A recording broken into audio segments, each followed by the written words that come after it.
Well, hello and welcome to another edition of Talk with the Badge. I am Cheryl, and we've got a very important discussion today about a problem that seems to be growing and getting more alarming and more concerning, especially for us parents and citizens. And we're going to find out today what we can do to help Sacramento County fight human trafficking in all of its different forms. We've got a panel discussion today with Sacramento County Detective Fry, Sergeant Saito, and Sacramento County Deputy District Attorney Martin. Thank you and welcome. Thank you for informing us. Maybe we should start by defining what human trafficking is, because I think a lot of people have an idea what it is, but it's so much more encompassing and in some ways much more subtle than people realize. So human trafficking is the exploitation of labor services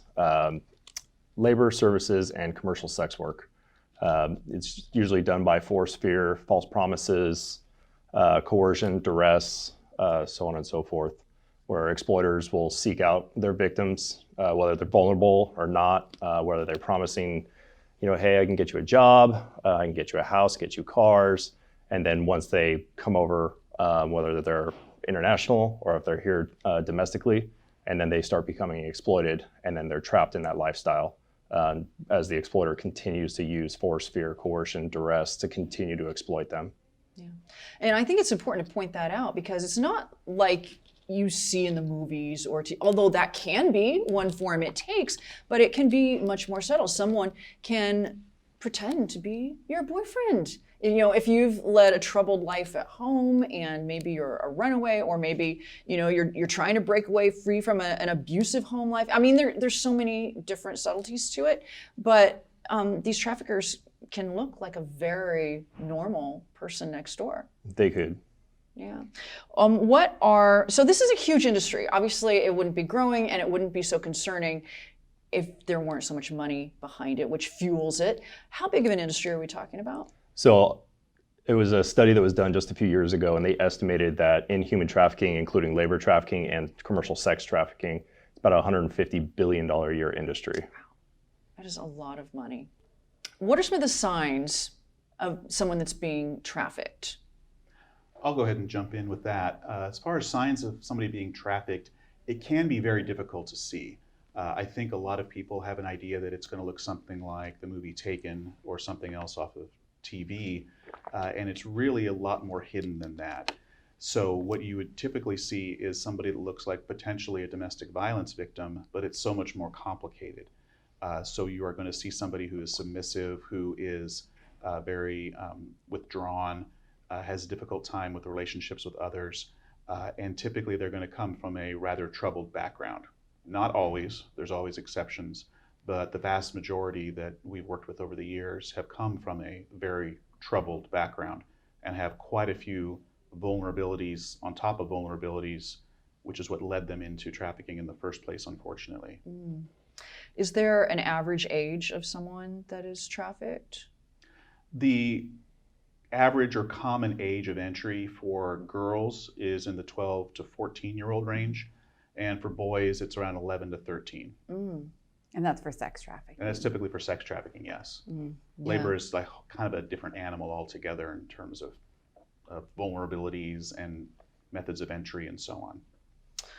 What are some of the things that, because, traffickers have gotten more and more sophisticated as they attempt to elude prosecution and to make more money off of more victims. What are some of the ways currently that traffickers are identifying and targeting their victims? How are they finding them? Well, I would say that probably one of the ways that it really jumps out is going to be social media, unfortunately.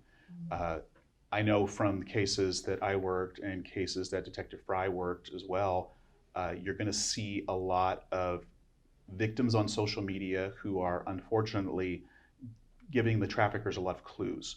There's going to be a lot of references to I want to make money. There are going to be stories in their feed talking about problems they're having at home, problems they're having with their parents, problems they're having at school. And traffickers are going to recognize those as being added vulnerabilities for that victim. And they can, in fact, target those victims. And because social media being the way it is, it's basically free. The traffickers can put out the same sort of invitation to 100, 200, 500 victims, and it doesn't cost them a penny, and they only need a couple to answer back for it to be successful. Casting a wide net. Yes. Yeah. One of the things you do see on Instagram quite often, especially with young women that are like post, and this is not, victim shaming at all, because like we all like to look our best in our photos, right? We like those likes and those comments from our friends, but a lot of times, you're posting a picture of a night out with the girls or a day at the beach, and you will see people you don't even know posting, "Your pictures are great, fire, collab." Is that maybe something that a trafficker, is that maybe a tactic they would use in that casting that wide net? Yeah, I would say absolutely. One of the common things that you're going to see is low self-esteem amongst victims, low, vision of self-worth, and so any sort of positive reinforcement they're getting from anybody, whether it's about their looks, whether it's about their outfit, their hair, their nails, anything like that, since predominantly our victims are young girls, when they start to get that sort of positive feedback, even from a stranger, it can prompt a conversation and it can lead down a very dangerous path. What are some other things that make someone maybe vulnerable to being targeted by a trafficker? Well, a lot of our victims have been previously sexually abused, so they've gotten used to kind of being seen, even at a really very young age, as a, basically object of sexual interest. And so now even at 11, 12, 13, they've kind of been conditioned to see themselves like that. And so when an adult man shows that type of interest in them, whereas a kid who hasn't had that kind of attention is probably going to be kind of freaked out by it, tell their parents. The victims that we're working with think that's fairly normal and are responsive to that.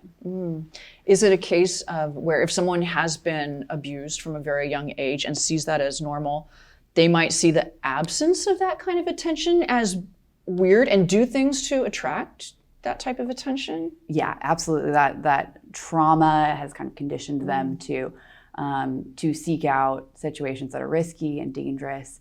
And so they are looking for that as part of their kind of just normal routine. Yes, you'll see that quite a few of the victims don't really understand what normal sexual boundaries are, because it's probably, I think the studies I've seen is in the 80 to 85% of trafficking victims have been a prior victim of sexual abuse, and they don't understand what that is. They don't understand that it's not normal to have to perform sex acts on men for money. They think that that's just the way things are, because they simply don't know any better. You also see part of that dynamic is, especially if they were abused by an older man, that these traffickers, these exploiters really specifically try to fill a father role in their lives.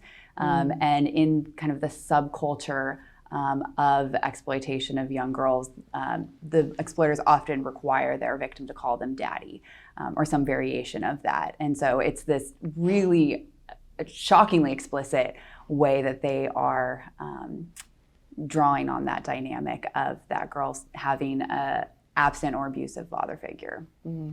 Which stands to reason it would be reinforced by money being a factor, and they could see their abuser as a provider. Right. They And also- a protector. And the exploiters are also, they'll sell a dream. Basically, they'll tell their victims, hey, look, you come here, you work with me, I can get you cars, I can get you houses, and get you jewelry. And they basically sell these high value items to their victims. So it entices their victims to want to be with this person and do what that person wants in order to fulfill that. Where then in the back end, victims are rarely getting any of those things that were promised, but the exploiter is making all the money. The exploiter is living the dream, but the victim rarely gets to, or they might get a taste of it, just enough to keep them coming back. And I don't want to jump ahead, was there anything else you guys wanted to add about the victimology and the profile of the victim that we didn't touch on? I guess we could add in that another thing that we see quite commonly is going to be an involvement with Child Protective Services, Health and Human Services, something along those lines. It's going to be probably, 9 out of 10 victims are going to have prior contact with CPS. And it doesn't necessarily mean that their parents have done anything wrong. It could just be a series of circumstances where their parents are not available, killed, issues with other family members, any number of reasons. But each of those things is an added piece of trauma, it's an added vulnerability. And the victims we work with don't just have one or two, they have a dozen or more. So trying to address just one vulnerability factor like housing doesn't really do enough, it doesn't go deep enough. The other thing I would add too is that when we talk to victims, like John said, their age of entry might be 12, 13, 14, where they were initially trafficked, and probably at some point they were rescued and recovered and brought somewhere safe. But they often then return to that lifestyle. And when we talk to them, a lot of times the reason that they say is that once they're in someplace safe and stable, it doesn't feel normal to them anymore. They feel like it's too quiet. They need to go back to this risk that adrenaline is almost addictive to them. And so there's a lot of psychological factors that keep drawing them back to the life. So even by the age of 16, 17, they may have had a series of exploiters. And they do keep going back, even though they even have some insight that it's not good for them. It's not a good lifestyle. There's a draw for them once they've been conditioned that way.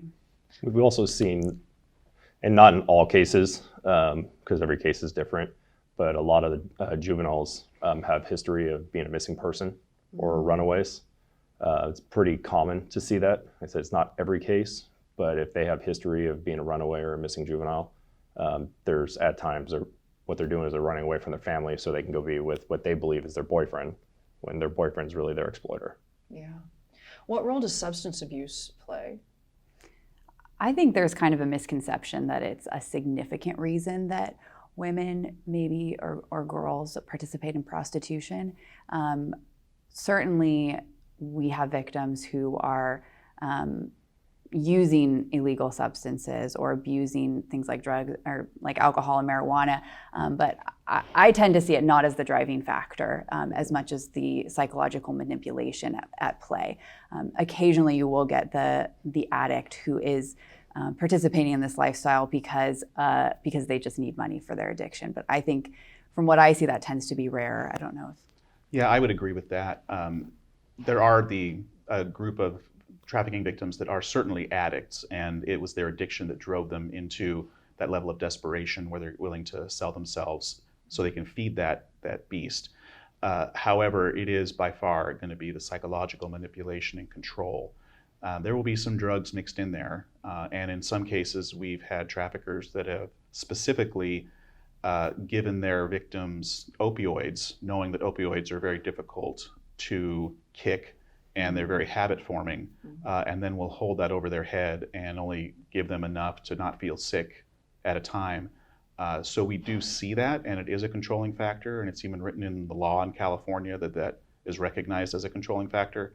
But ultimately, it's going to be the psychology of the relationship that really holds them in place. Mm-hmm. And we do see traffickers on the other side too, giving their victims drugs that will keep them awake so they can work for longer, or drugs that will warm them up so they can be outside on the blade or the stroll areas and not be as cold, things like that. So it is a tool that traffickers use, but maybe not the driving factor.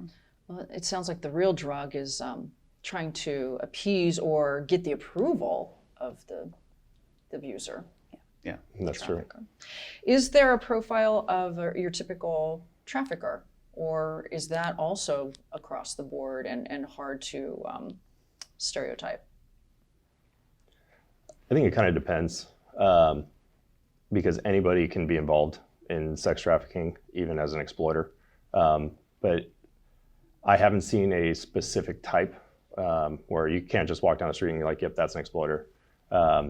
It's just, it all depends on who they are as a person and if they're okay with mentally being okay exploiting women as sex workers, and then having to potentially face, law enforcement and then potential prison cases or prison time. Are there any red flags that someone could identify? Let's say they meet somebody on a dating app. I mean, I'm sure dating apps are used by traffickers as well. Things like Tinder, Hinge, things like that. What are some of the red flags that might tip someone off like, oh, hey, this guy has some ulterior motives that could be very harmful to me?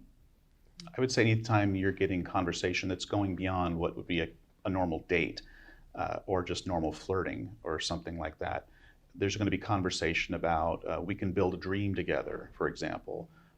We can have our lives together. I can get you out of that bad situation. Some language like that would be concerning. Anything that's going beyond the normal flirting or dating type conversation. Selling a dream right off the bat when you don't even really know the person. Yes. Big red flag. Or inquiring about those things that would be vulnerabilities, wanting to know more about your bad situation. While that might seem like care, it can also be a way that they're trying to find out then how they can present themselves as a solution to that problem. Or inquiring about how they make their money. Are they short on cash, that type of thing. Let's talk for a minute about the traffickers themselves. We've talked a little bit about maybe the profile of what they might look like or how they might behave, some red flags. What are the penalties if someone is caught for this and they're prosecuted? I mean, it's pretty serious. Yeah, it's going to depend on their criminal history, but they can get very quickly up to 20 years in prison for trafficking, and then they'll also be required to register as a sex offender for the rest of their life if they're convicted of human trafficking.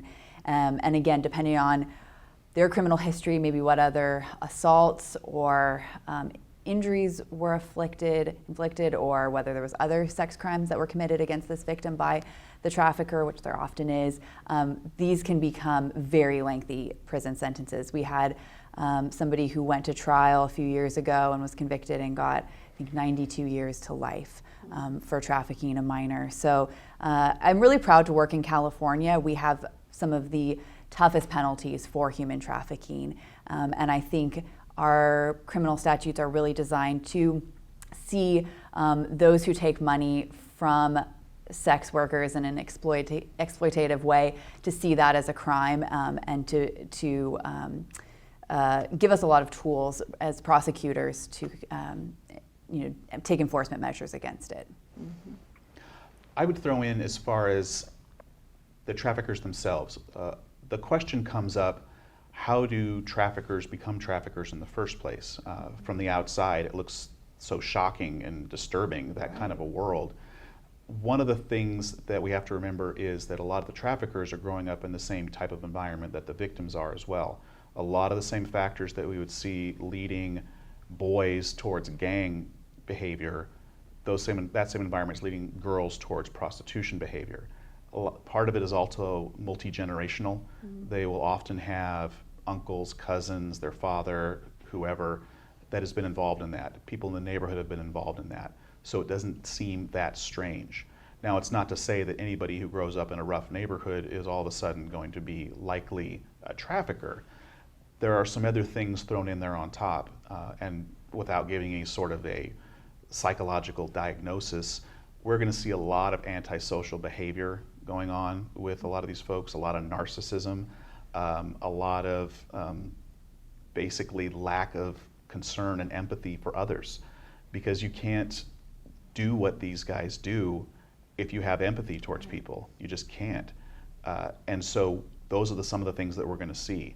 And if you see those types of things in somebody you suspect of trafficking, maybe that is the road that they've gone down. Yeah.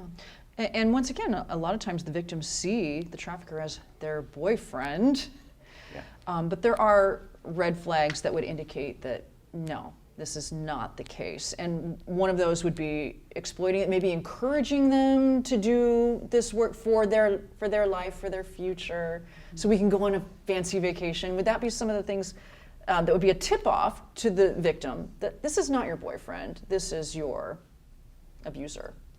Yes, it definitely would. And oftentimes when Detective Fry, or back when I used to do it as a detective, when we would interview victims, they would honestly, in their minds, tell you this is their decision. They're the ones that wanted to do it. The trafficker doesn't really want them to do this kind of stuff, but they do it because he needs the money.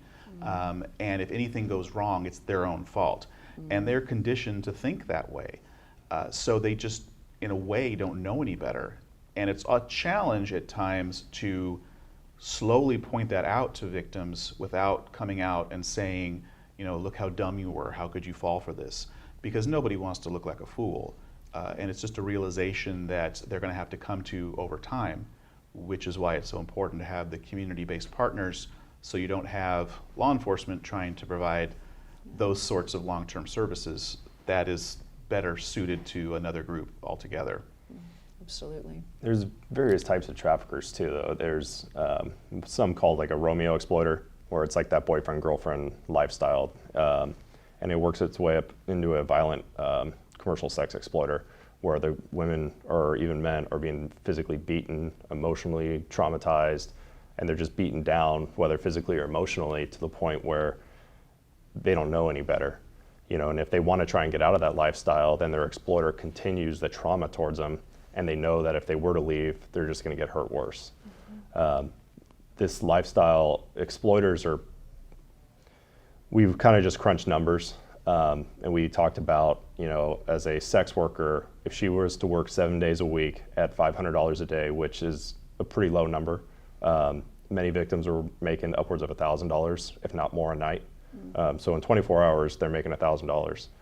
So, but we'll say $500. And if an exploiter was to have 3 of those victims in 1 year, he's making $547,000 tax-free. And that's what the victims are putting in, and he's getting the benefit of it. And the reason it's so lucrative, and especially when exploiters like doing it, is because there's very low risk to them. They're not the one that's walking the blade or the public roadway, sidewalk, commonly utilized for commercial sex work, but they're not in a hotel room, they're not meeting these random guys. The exploiter's just sitting back, letting their victims do all the work, and then they tell their victims, well, let me hold the money, I'll keep it safe, and now they maintain control of everything. And they'll, hey, I'll get your nails done, I'll get your hair done, I bought you this outfit, isn't that enough? Well, when they were promised cars, houses, this lavish lifestyle. So exploiters use a lot of control over their victims, and it's extremely lucrative. Because if a girl's walking the street, law enforcement contacts her exploiter's hiding in the background, watching the whole thing. She goes to jail, that's fine, she's gonna get out later, and then he can continue to exploit her and continue to make that money. Where, like, if someone was selling narcotics is, you're walking around with a pound of crystal meth, it's chances of you getting caught are a lot higher, and you're going to go to jail for a lot more time than just an overnighter. So they utilize this new commercial sex work as pretty much being the new dope, new narcotics, and it's a highly lucrative business. I would add in, I know from interviews that we've done over the years with victims, we can recognize a lot of the psychological factors that are there.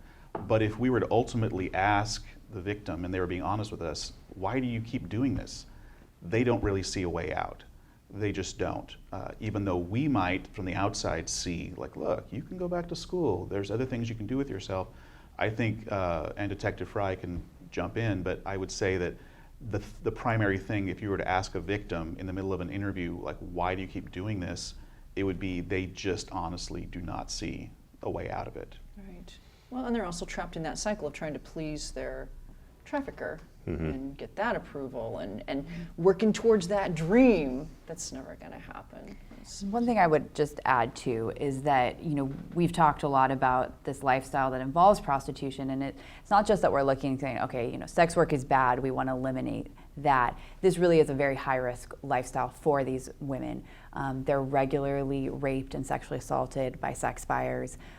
They're robbed. It's being especially out on the street is very risky. They can be assaulted by other people who are out there. Obviously, the risk of sexually transmitted diseases and other health issues is very high. I mentioned RESET, which is the collaborative court, and in the first couple of months that I was participating as the DA for that court, we had 2 participants who ended up passing away from, I think one was from a drug overdose and one was murdered. So this is a very high-risk lifestyle, and that is why we think it's important to address this as a community and help these victims get to some place that's safer and more stable. And just to kind of piggyback off of that, it's also when these girls or even guys are meeting with these sex buyers, the demand in this, these sex buyers are paying for a service. I'm giving you money, I'm going to get what I want out of this money. And they will do absolutely anything to get what they want. So, and that's where, these girls are sexually assaulted or violently raped. And the girls take it, and their exploiters are like, that's your job. It is an ever-growing and ever-concerning problem. What things should parents be doing? I mean, obviously you can't protect your kid from every danger out there, but it sounds like a lot of things can be done at home to not only educate your kids, but also to help protect them against these attacks that are coming against them out there in the world. What are some things that we as parents can be doing? Monitor their cell phones. I know juveniles are constantly, even us as adults too, but they're constantly on their cell phones, constantly using social media apps. Just as a parent, just monitor their phones. I know it's time consuming. I can't imagine trying to go through however many social media apps are out there now and trying to go through each one, however many times, either a month or a year, but it's trying to stay up on that and just start looking for signs. Who are they communicating with? Can they identify who that person is? Oh, is this just a friend? Okay, well, who's your friend? Sometimes that's their friend is now their boyfriend, or is their boyfriend, or potentially their exploiter. Yeah, well, I mean, you see it on the news too. 11, 12-year-old girls going missing, and they end up with some 40-year-old man they met on Instagram or whatever. That happens a lot. Mm-hmm. Yeah, it can be very challenging as a parent, and I have 2 teenage daughters as well, trying to essentially have a decent conversation and a decent relationship with them. While it sounds kind of corny and overly simple, because I recognize it's definitely not, having open lines of communication with your kids is a really big factor. And it is absolutely important to see what they're doing online on their phones. The challenge can be doing it in such a way that you're trying to explain that you are looking out for them and you're not trying to get them in trouble. That's not the goal. Maybe eventually it becomes the goal, unfortunately, but the goal is that you're trying to keep them out of trouble as a parent, and trying to explain that to teenagers can be a pretty challenging thing. Oh yeah, because they think you're trying to ruin their fun. Yeah. In the case of maybe a single mom, the father is not around, he might be in another state, or for whatever reason the dad is not in the picture. It sounds like lack of a father figure leads to a huge vulnerability for victims. What are things that maybe a single mom can do to cover that gap? Like a really big cultural question, right? Because it's a vulnerability for a lot of things, not just human trafficking, but domestic violence as well. And so, I mean, I think probably the most obvious answer is if you can introduce good father figures, if there's a grandfather or somebody who is safe, to encourage those relationships. But I mean, you have to be so careful even with that. So, I mean, I think it really goes back to what John said, which is keeping open lines of communication, not trying to hide these facts from kids, even maybe kids who you think are younger than should be exposed to the reality of human trafficking, even having conversations with your older elementary school kids about these risks. What's the conversation that parents should be having with their kids about things like OnlyFans, where it seems like easy money, right? People pay you money for pictures of your feet or whatever. I mean, it goes beyond that, of course. But I feel like that's a really important conversation that parents need to be having with their kids. And I can also understand from the kids' point of view where that lure of that money for seeming nothing, it can be very attractive.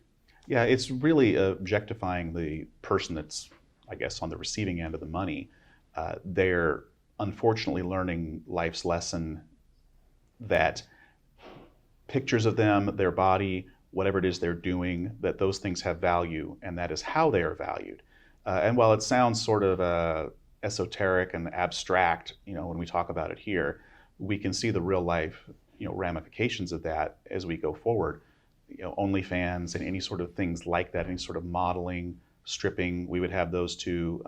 It is kind of a gateway, unfortunately, to trafficking.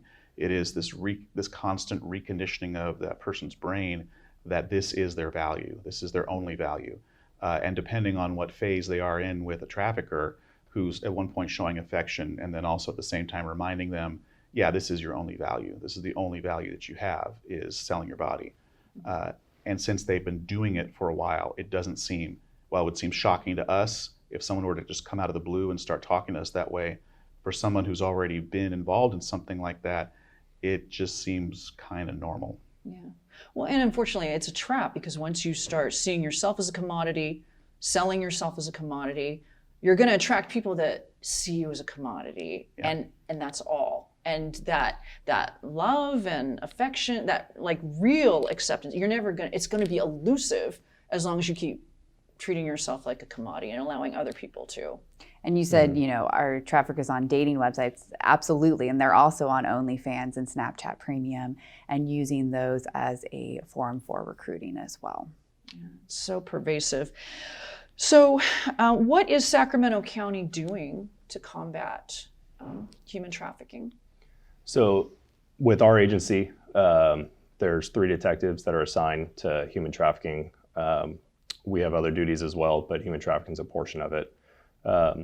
Sacramento Police Department has a team dedicated to human trafficking, and all the other agencies here within the county have a team that works human trafficking cases. We collaborate together once a month. We meet now via Zoom, but with the DA's office and all other investigators, as well as Child Protective Services, the probation, U.S. Attorney's Office. There's more. There's like 60 to 70 people that show up in these meetings, and we just roundtable and kind of collaborate together. Hey, what's going on? What have you seen? What can we help with? Stuff like that. We do undercover operations, trying to basically either find the exploiters, contact the sex buyers, or the Johns, the tricks, the dates, whatever you want to call it. And then we contact the victims as the sex workers, and we try to provide them resources. We have affiliates with CASH, which is Community Against Sexual Harm, who majority of them are victims of human trafficking previously, and they work for this agency, and they provide resources to current victims of human trafficking or just commercial sex work. And we help, or they help us. They'll come out to operations with us, and we try to get these victims the help that they need to get out of the life or the commercial sex lifestyle, and try and take the right step forward and be a solid, functioning, legitimate person in the society. I would throw in, sorry. No, you go. I would throw in that one of the other things that we are doing currently in the county is in the jail. We have, through CASH, a program that CASH runs. It's not, we don't run it, but it's called Ending the Game. It was designed by a survivor, and it is typically used in an out-of-custody setting, but they have modified it to use it in custody.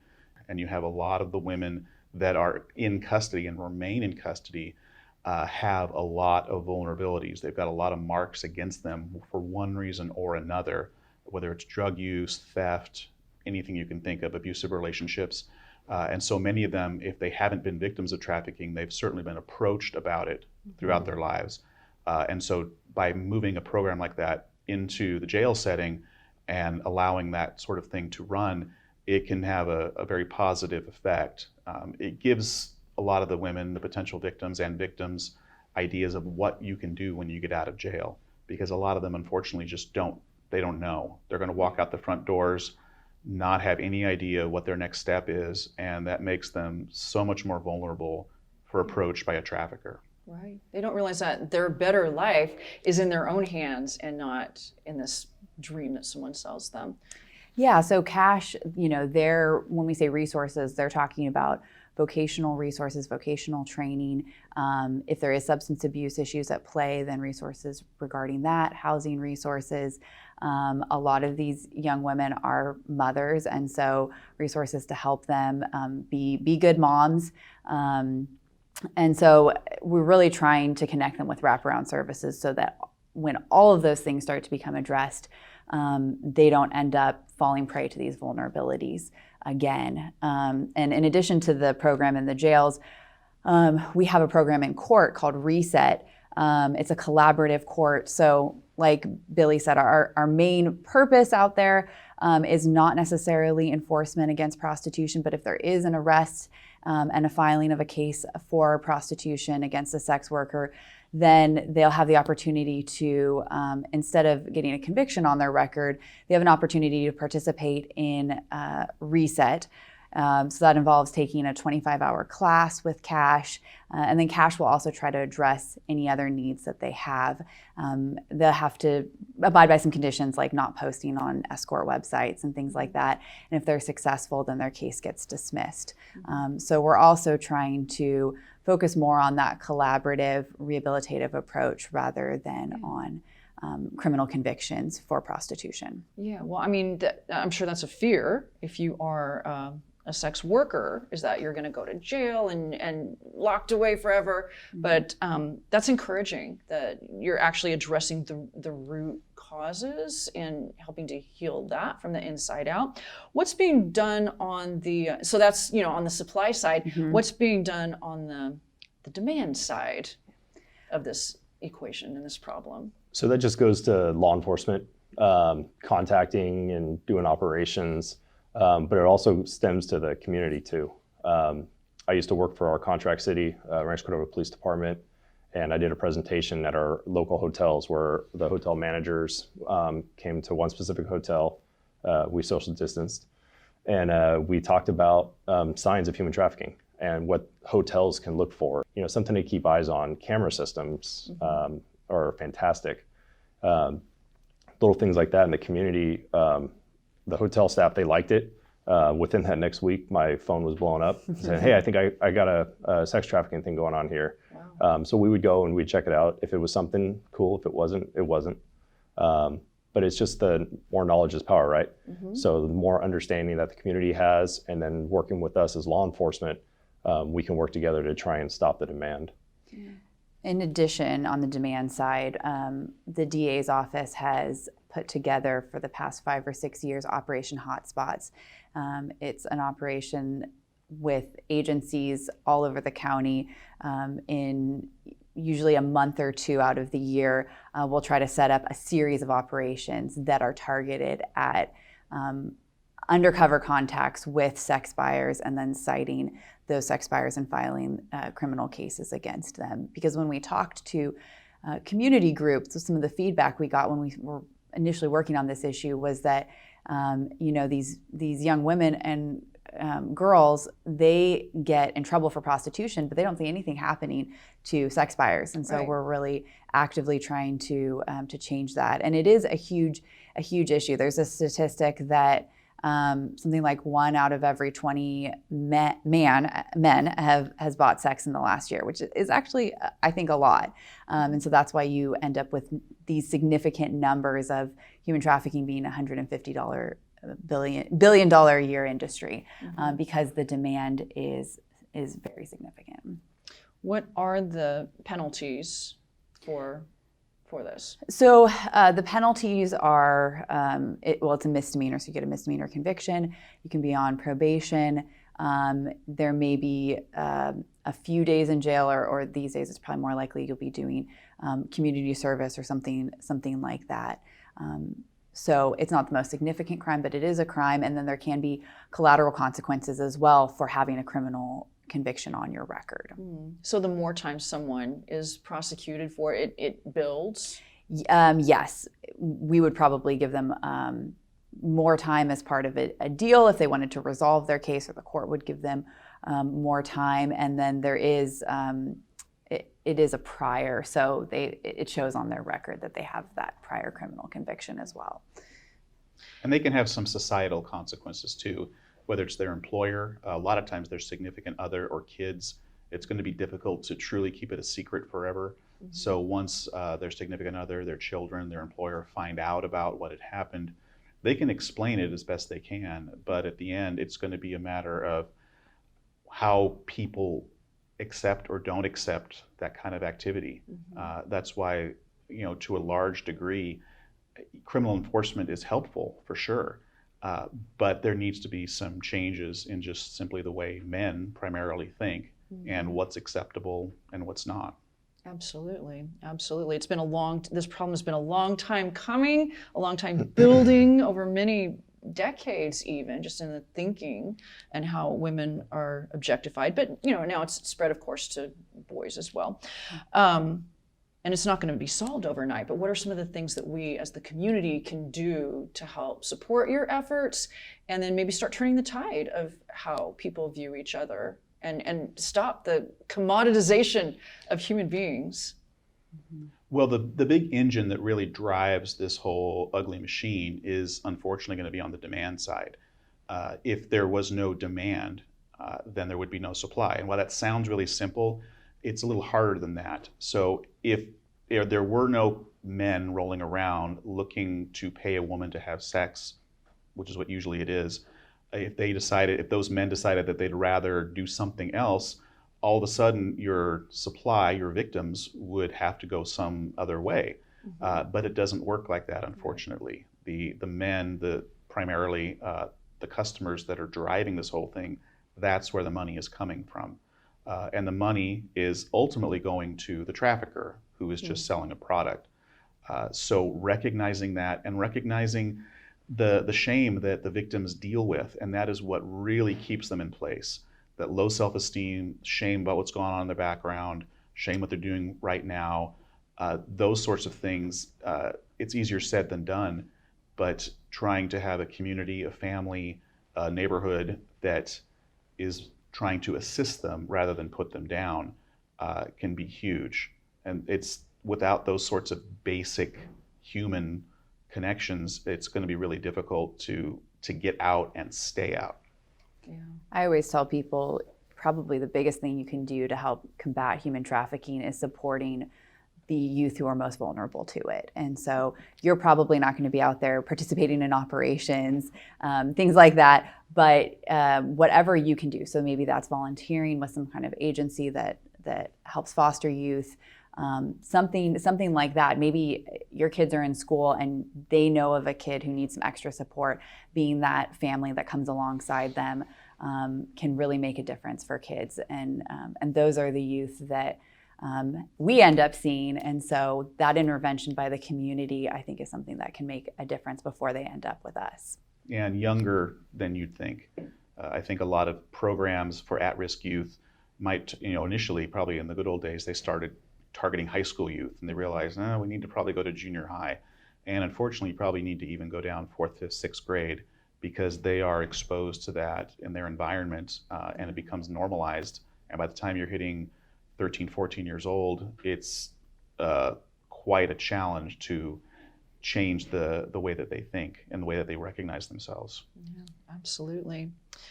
This has been a great starting point for educating all of us about this. What are some next steps if someone wants to learn more? Are there resources or programs that you can recommend that people look into, especially parents? That's a good question. Yeah, I would say that there are certainly some national sites that are probably pretty good. You have the National Center for Missing and Exploited Children, ncmic.org is one of the big ones. They work a lot with the child pornography side of things. Then you also have the Polaris Project, which is the National Center for Human Trafficking as a whole. And I'm sure they can be found online. But if they're looking for something more local, certainly we've already mentioned cashsack.org. You've also got Rahab's House, which is City of Refuge, which is another local organization that provides housing and job training for a lot of the women that come out of this. And really just start essentially searching on the internet for some local groups, contact them, and see what you can do to help. They would love to have volunteers, any one of these groups would, and by simply having a conversation with some of the people that work there, and maybe even spending some time out there doing some help, you'll start to see things firsthand and recognize that it's a little more complicated than what you might see on TV. Yeah. It's a great suggestion. Yeah, another resource too would be working on reading some literature about being trauma informed. That's the kind of buzzword these days, but it really is such a just key part of this is the trauma that these victims undergo. And so understanding that is going to help people when they do come in contact with victims or those who are at risk for becoming victims. So there's some popular books out there right now about trauma, and I would encourage folks to go out and check that out. Absolutely. And would you say the catchphrase, if you see something, say something, definitely applies to this? Maybe people have been afraid because they're like, oh, that's none of my business. Oh, I'm sure that's not what I think. Like, maybe being more willing to speak up. The worst thing that can happen is maybe everything is fine, but best case scenario, maybe you're saving somebody from a miserable life and a life full of pain. I have cases monthly where they start because a clerk in a grocery store saw somebody who looked young, maybe wasn't dressed appropriately for the weather, was with someone who appeared to be an older man, and decided to just call and say, I think there might be something going on here. So I mean, we get those cases and they become filed prosecutions on a very regular basis. I would also throw in there that while it would be nice to say, if you have these concerns about somebody being involved in trafficking, call the police. I recognize that not every community member is going to feel comfortable talking to the police, and they're concerned about what could happen to that kid. So that is where it is really important to reach out to some of your community partners, those community-based organizations that I had mentioned already, including WEAVE and Women Escaping the Violent Environment, all those other community organizations.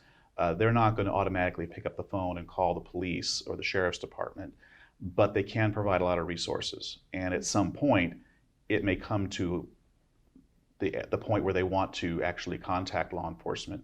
But we recognize that there's only so much we can do on the law enforcement side.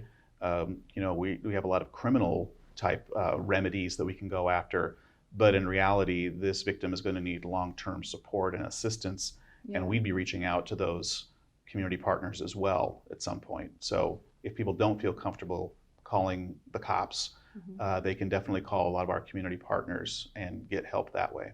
Yeah, and a lot of very valuable information, I'm sure, as we're all trying to educate ourselves more to help this situation. The National Human Trafficking Hotline, 888-373-7888. In what situation would be appropriate to call that number? If they suspect human trafficking and they're not willing to call law enforcement or reach out to resources, or if it's something, you hear something going on at the school, you can document it. They will send it out to any of the law enforcement agencies in the area. Because like the NCMEC, we get the tips all the time, and it's something we look into to see, and try and see if there's a way we can figure out what's going on to potentially build a case. Yeah. Absolutely. Well, this has been a very informative conversation. I thank you all for taking the time to educate us and our audience, and hopefully together we can work together and help see those numbers go down instead of growing every year. Absolutely. Yeah. Thank you. And thank you for watching and participating in this edition of Talk with the Badge.